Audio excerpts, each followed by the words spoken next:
High, আমি নাকি the education বিডির পক্ষ থেকে সবাইকে জানাই আন্তরিক শুভেচ্ছা ও অভিনন্দন। আজ তোমাদের মাঝে খুবই গুরুত্বপূর্ণ একটি বিষয় নিয়ে আজ আলোচনা করব। তো আজকে আলোচনা করব হলো ব্যাকগ্রাউন্ড রিমুভ নিয়ে। ঠিক আছে, অনেকগুলো পদ্ধতি আছে ব্যাকগ্রাউন্ড রিমুভ করার জন্য, কিন্তু সবচেয়ে আদর্শ এবং সবচেয়ে অ্যাডভান্স লেভেলের যেভাবে করা হয়, মানে বিভিন্ন প্ল্যাটফর্মে যখন নাকি তোমরা জব করো, ইদানিং কিন্তু অনেক স্টুডেন্টরা আছে বা অনেক ফ্রিল্যান্সাররা আছে, তারা কিন্তু অনলাইনে জব করে। যেমন আপওয়ার্ক একটা সাইট আছে, freelancer.com একটা সাইট আছে, বা ফাইবার নামে একটা সাইট আছে। ওইখানে কিন্তু সবচেয়ে বেশি কিন্তু কাজের অফার আসে কি, বা কাজ আসে এই ব্যাকগ্রাউন্ড রিমুভার উপর। কারণ ওরা যা ক্লায়েন্টরা আছে তাদের যে ওয়েবসাইটে বা বিভিন্ন সাইটে তাদের যে প্রোডাক্টগুলো আছে এগুলো সুন্দর করে রিসার্চিং করে বা ব্যাকগ্রাউন্ড রিমুভ করে নতুন একটা ব্যাকগ্রাউন্ড এখানে সেট করে তারপরে কিন্তু তারা তাদের ওয়েবসাইটে এগুলো কি করে আপলোড করে। ঠিক আছে, তো এগুলো কিন্তু বাইরের যে ফ্রিল্যান্সারগুলো আছে তাদের দিয়ে কিন্তু করায়। কিন্তু এখন কথা হচ্ছে কিভাবে করানো হবে। ঠিক আছে, তো কিভাবে আইডিয়াল পদ্ধতিতে এবং অ্যাডভান্স পদ্ধতিতে একটা প্রোডাক্টের ব্যাকগ্রাউন্ড রিমুভ করা হয় এবং তার কিভাবে শ্যাডো তৈরি করতে হয় এবং কিভাবে তাদের রিফ্লেকশন তৈরি করতে হয় এবং কালার রিটাচিং করা হয়, সবগুলোই বলবো, এবং কালার গ্রেডিং করা হয়। তো ফার্স্টে আজকে আলোচনা করব ব্যাকগ্রাউন্ড সম্বন্ধে।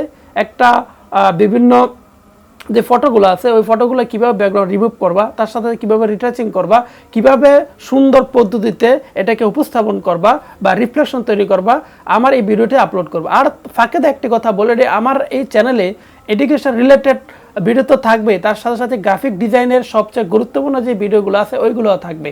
যেমন থাকবে হলো স্কিন স্মুথার, তারপরে থাকবে হলো হেয়ার রিটাচিং, তারপরে থাকবে আই রিটাচিং, তারপরে মানে বিভিন্ন কালার চেঞ্জ করা, আবার বিভিন্ন ব্রাশ ইফেক্ট বা বিভিন্ন কালার গ্রেডিং বা বিভিন্ন ফটোশপের বিভিন্ন যাবতীয় যে টুলসগুলো আছে তার ব্যবহার করে বা অ্যাডভান্স লেভেলে, বেসিক তো প্রথম শেখানো হবেই, তার সাথে সাথে অ্যাডভান্স লেভেলেরও কাজ আবার এই চ্যানেলে শেখানো হবে।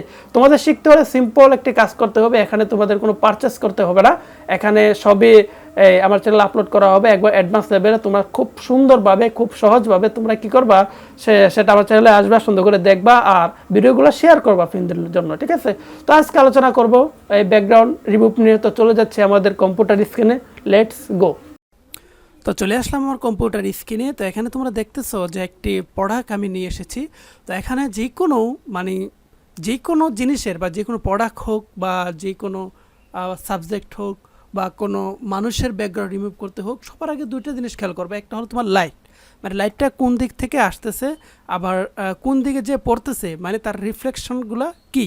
এখানে একটা প্রোডাক্ট, এটা হয়তো অলরেডি কিন্তু তার একবার এই রিমুভ করছে, তারা রিমুভ করে রিটাচিং করে তারা একটা ব্যাকগ্রাউন্ড তৈরি করতেছে। তোমরা এখন দেখতে পারতেছো, এখানে দেখো, এখানে যে শ্যাডোটা তোমরা দেখতেছো, এই শ্যাডোটা কিন্তু অরিজিনাল শ্যাডো না, এটা কিন্তু তৈরি করা শ্যাডো। আর এখানে যে রিফ্লেকশন, এখানে কিন্তু একটা রিফ্লেকশন, তুমি নিচের দিকে দেখো, এই যে এখানে দেখো, এটা কিন্তু একটা রিফ্লেকশন, মানে এটা যেটা আছে এটা নিচে একটা রিফ্লেকশন পড়ছে। আর নিচে এখানে একটি কি বলে, এখানে একটা শ্যাডো মানে ছায়া তৈরি করছে। আমরা কিন্তু এই পিকচার থেকে তিনটা জিনিস দেখলাম।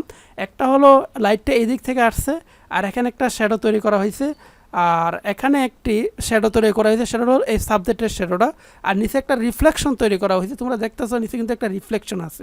ঠিক আছে, তো তুমি যখন কোনো বস্তুর, এটা তো এরকম থাকবে না। ঠিক আছে, তোমরা হয়তো বা নর্মাল কিছু পিকচার পাবা, পিকচার পাওয়ার পর এগুলো রিমুভ করার সময় এগুলো জিনিস খেয়াল করতে হবে। এগুলো প্রথম খেয়াল করতে হবে যে তুমি তার রিফ্লেকশনটা কোথায় রাখবে, বা তার শ্যাডোটা কীভাবে ক্রিয়েট করতে হবে, বা কীভাবে স্মুথভাবে ব্যাকগ্রাউন্ডটা রিমুভ করা যায় সেটার দিকে নজর রাখতে হবে। তো ফার্স্টে হলো তোমরা দেখো এটা কীভাবে রিমুভ করা যায়। কিন্তু অনেকভাবে রিমুভ করা যায়, আমি ইচ্ছা করে কিন্তু কয়েক সেকেন্ডে রিমুভ করে ফেলতে পারবো। এখানে কালারিং রিমুভ করতে পারবো বা সাবজেক্টটা রিমুভ করতে পারবো। ঠিক আছে, তারপর ইচ্ছা করলে আমি যদি ইচ্ছা করি, এখানে অনেকগুলো সিলেকশন টুলস আছে, দেখো এগুলো কিন্তু রিমুভ করা যায়। বা এখানে দেখো, এখানে দেখলে দেখবা কুইক সিলেকশন টুল আছে, এটাতে রিমুভ করতে পারবা। ম্যাজিক কোয়ান্ট, এটা তো যেহেতু একটা কালার আছে সেহেতু ম্যাজিক কোয়ান্টটা কিন্তু রিমুভ করা যায়। এখানে সিলেকশন সাবজেক্ট আছে, বা অটোমেটিকলি কিন্তু রিমুভ করা যায়। আমরা যদি এখানে সিলেক্ট টু সাবজেক্ট ক্লিক করি, এটা কিন্তু অটোমেটিক এটা সে ডিটেকশন করে বলবে এই পুরা সাবজেক্টটাকে, এইভাবে কিন্তু করা যায়। ঠিক আছে, কিন্তু সবচেয়ে প্রফেশনালভাবে করার নিয়ম হলো পেন টুল দ্বারা। ঠিক আছে, তো পেন টুল কীভাবে ব্যবহার করতে হয় তারও একটি ভিডিও আসবে আমার চ্যানেলে। তো এখন কথা হচ্ছে যে পেন টুলের মাধ্যমে কীভাবে প্রফেশনালি একটা সাবজেক্টটা রিমুভ করা হয়, মানে ব্যাকগ্রাউন্ড রিমুভ করা যায় প্রফেশনালি। তো যখন নাকি তুমি পেন টুল ইউজ করবা, পেন টুল কিন্তু অনেকগুলো কিন্তু বিষয় আছে, খালি পেন টুল তুমি ইউজ করলে কিন্তু হবে না। পেন টুল কিন্তু এখানে আছে freedom pen tool, curvature pen tool, তার একটা আছে অ্যাড অ্যাঙ্কার পয়েন্ট, তারপরে ডিলেট অ্যাঙ্কার পয়েন্ট, ঠিক আছে, কনভার্ট পয়েন্ট, ঠিক আছে। তো এখানে কিন্তু অনেকগুলো পয়েন্ট আছে, তোমরা ইচ্ছা করলে কিন্তু তা ব্যবহার করতে পারবা না, আগে শিখতে হবে, ঠিক আছে। তো আমি তোমাকে বলছি পেন টুলের আমি বিস্তারিত তোমাদের আলোচনা করব একটা ভিডিওর ভিতরে। আজ শুধু সিম্পল কিছু ধারণা দিব। তো যখন তোমার কম্পিউটারে তোমার যে সুন্দর একটা কিবোর্ড আছে না, এই কিবোর্ডে যখন পি চাপ দিবা তখন অটোমেটিকলি কিন্তু এখানে পেন টুল সিলেক্ট হয়ে যাবে, ঠিক আছে। আর যদি এখানে এসে সিলেক্ট করতে পারবা, তো শর্টকাটের ক্ষেত্রে পি, তো পিটা সিলেক্ট করলাম। সিলেক্ট করার ক্ষেত্রে যে কোনো জিনিসের ব্যাকগ্রাউন্ড রিমুভ করার আগে প্রথমে এটাকে জুম করে নিতে হয়, ঠিক আছে। আর যে পিকচারটা তোমরা নিবা, এই পিকচারটা অবশ্যই হাই রেজুলেশন করে নিবা।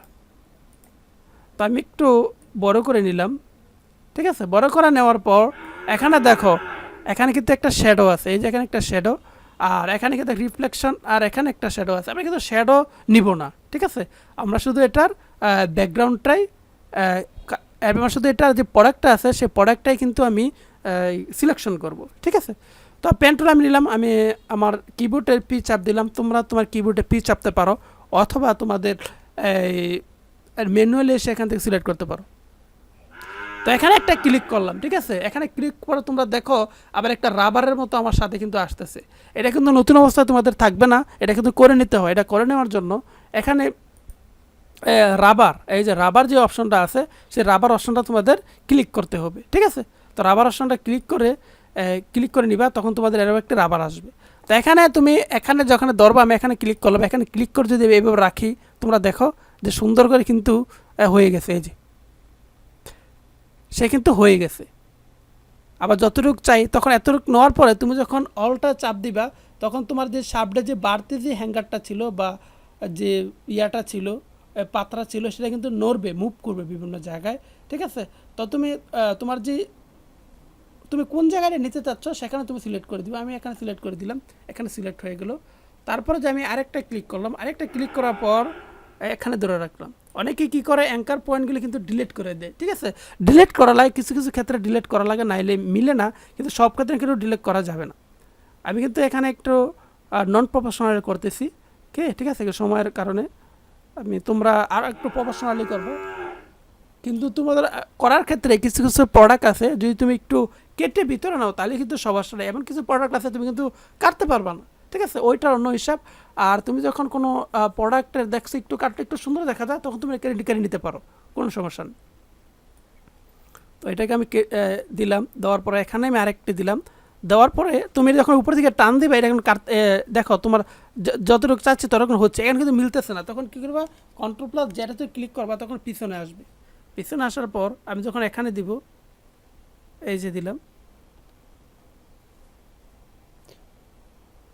ঠিক আছে। আমি কিন্তু খুব দ্রুত করতেছি, এখন দেখো মিলে গেছে।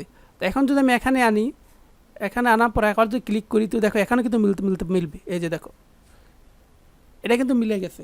মিলে যাওয়ার পর আমি কন্ট্রোল চাপ ধরে আবার এটা দিকটা ঠিক করে দিলাম, যে না, তুমি এইদিকে যাও, তুমি অন্যদিকে গেলে হবে না, তুমি এদিকে যেতে হবে তোমাকে, আমি, ঠিক আছে। তো এখানে ক্লিক করলাম, ক্লিক করার পর আবার এখানে চলে আসলাম। এখানে চলে আসার পর আবার মন মতো করে আমি এটা করে নিলাম। হালকা একটু ভিতরে চলে গেছে, সমস্যা নেই, তোমরা একটু ঠিক করে নিবা। আবার যখন এটা কেটে দিলাম, আমি এটার দরকার নেই এখানে, তো কেটে দিলাম।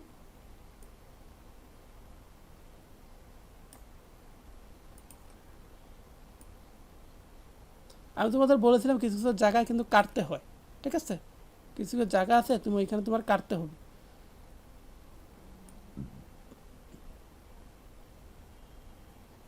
আবার কন্ট্রোল চাপ ধরে দিকটা ঠিক করে দিলাম আমি।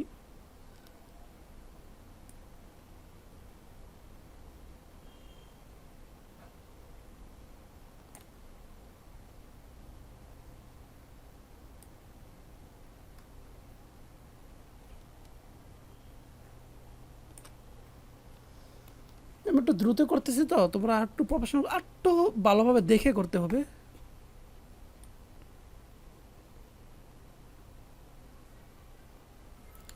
আর পেন টুল কিন্তু অবশ্যই তোমাদের মাস্টার হতে হবে। তুমি যখন প্রফেশনালি কাজ করবা তখন কিন্তু পেন টুলে তোমার মাস্টার হতে হবে।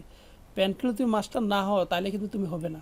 কারণ পেন টুলেই প্রফেশনাল কাজ করতে তোমার পেন টুল অবশ্যই জানা লাগবে, মাস্ট বি, এটা কোনো বিকল্প নাই। তুমি অন্য টুলস দিয়ে কিন্তু তুমি ওই যে ছবির ব্যাকগ্রাউন্ডে রিমুভ করতে পারবা, মানে বিভিন্ন পিকচারে ওইটা করা যায়, কিন্তু তুমি এরকম প্রোডাক্টটা যখন কাজ আসবে তখন কিন্তু তোমাকে আমি বই করতে পেন টুলের দ্বারাই করতে হবে। তো পেন টুলে তোমাকে অবশ্যই মাস্টার হতে হবে, নাহলে কিন্তু হবে না। তোমার বারবার বলে দিচ্ছি, আমি আবার বলে দিই, যখন নাকি রাবারটা করলে কিছু সুবিধা আছে, আর রাবার না করলেও হবে, সমস্যা নাই। দেখ এরকম হয়ে যাবে, তখন কী করবে, কন্ট্রোল ক্লিক করবা, তখন তার দিকটা ঠিক করে দিবে যে না তুমি এই দিক দিয়ে যাও, তোমাকে আমি এই দিক দিয়ে বলছি তুমি এই দিক দিয়ে যাইবা, তুমি অন্যদিকে যাও কেন। আমি একটু দ্রুত করলাম, কিন্তু আরেকটু ছোটো ছোটো করলে কিন্তু এটা দ্রুত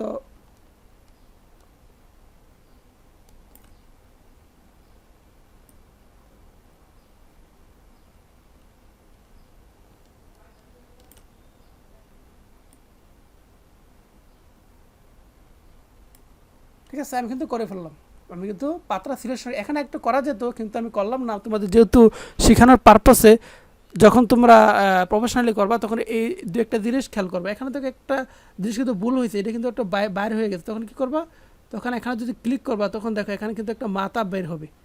এই যে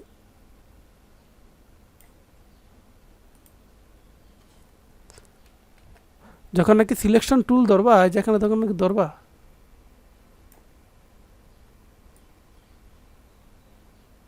সে কিন্তু মিলে গেছে, তোমরা দেখো সে কিন্তু একবারে মিলে গেছে।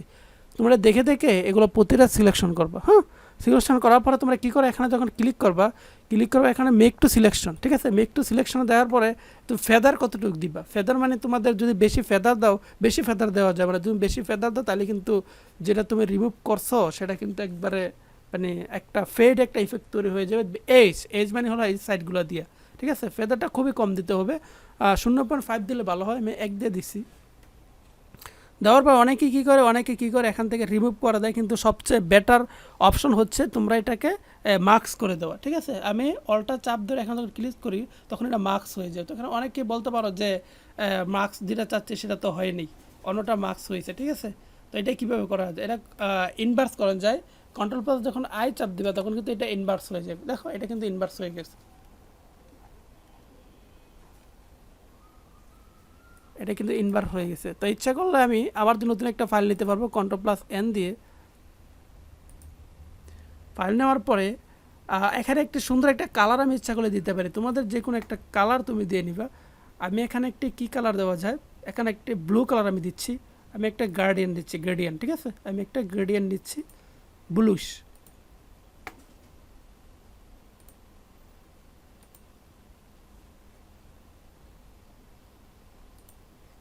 তোমরা গাইডের ক্ষেত্রে ইচ্ছা করলে তৈরি করে নিতে পারো, এই যে এখানে ক্লিক করে গাইডের তৈরি করতে পারো। এইসব টিউটোরিয়াল আসবে পরে। এখানে ক্লিক করলাম, ক্লিক করার পরে চাপ দিলাম, চাপ দেওয়ার পরে দেখো এরকম একটা আমি গ্রেডিয়েন্ট তৈরি করে ফেললাম। ইচ্ছা করে কিন্তু এটা অনেক কিছু এখানে যখন আমি এখানে লিনিয়ার দেওয়া আছে, এখানে যদি আমি রেডিয়াল দিই তো কিন্তু আরেকটু ভালো দেওয়া যাবে, ঠিক আছে। এখানে যদি আমি স্কেলটা একটু বাড়িয়ে দিই সে কিন্তু উজ্জ্বলতা একটু বাড়িয়ে নেবে, ঠিক আছে। সে কিন্তু উজ্জ্বলতা বাড়তেছে। আর ইচ্ছা কিন্তু পয়েন্টটা ধরে বিভিন্ন জায়গায় নড়াতে পারো। তখন এটা ওকে ক্লিক করলাম। ওকে ক্লিক করার পর আমার যে অপশনটা এখানে আছে সেই অপশনটাকে আমি ধরলাম, সিলেকশন টুল দিয়ে ধরে এখানে নিয়ে এসে এখানে ছেড়ে দিলাম, ঠিক আছে। এখানে ছেড়ে দিলাম, তোমরা দেখো এখানে ছেড়ে দিলাম। তো এখানে দেখো এখনকার সাইজের সাথে মিলছে না, তখন কি করতে হবে, তখন কন্ট্রোল প্লাস টি দিতে হবে। টিপ দিলে কী হবে, পুরাটা কিন্তু সিলেক্ট হয়ে যাবে, সাবজেক্টটা সিলেক্ট হয়ে যাবে। সিলেক্ট হওয়ার পর এখানে শিফট ধরে তুমি ছোটো করতে পারবা।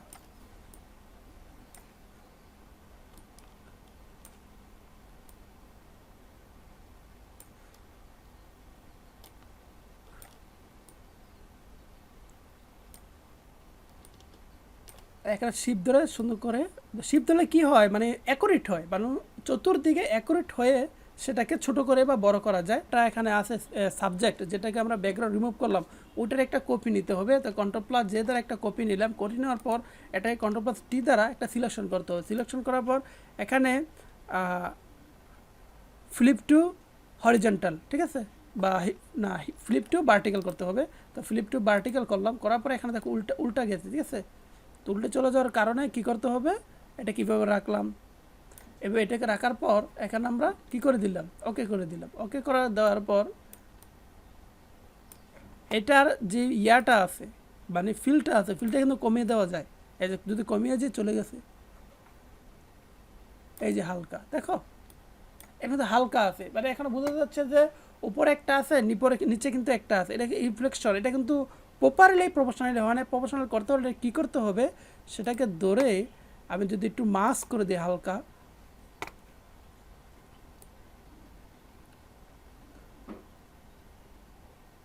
হালকা যদি এটাকে ইয়া করে দিই,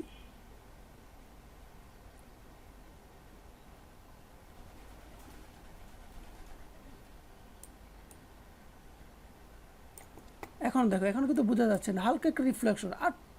আর একটু ইয়া করার জন্য, স্মুথ করার জন্য এটা হালকা একটু ব্লার করে দেওয়া যেতে পারে। আমি হালকা একটু ব্লার করে দিলাম, হালকা।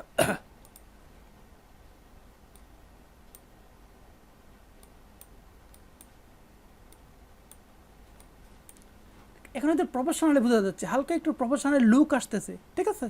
এখন হালকা একটা প্রফেশনাল লুক আসতেছে যে কীভাবে করা লাগে। এটাকে ধরে যখন ক্লিক করে দিব, নিচে থেকে রিফ্লেকশন কিন্তু তৈরি হয়ে গেছে সিম্পলভাবে।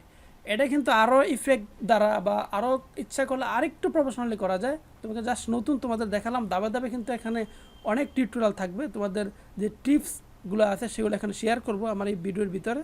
তোমরা দেখতে চাইলে অবশ্যই আমার চ্যানেলে লাইক অ্যান্ড সাবস্ক্রাইব করতে ভুলবে না। আল্লাহ হাফিজ।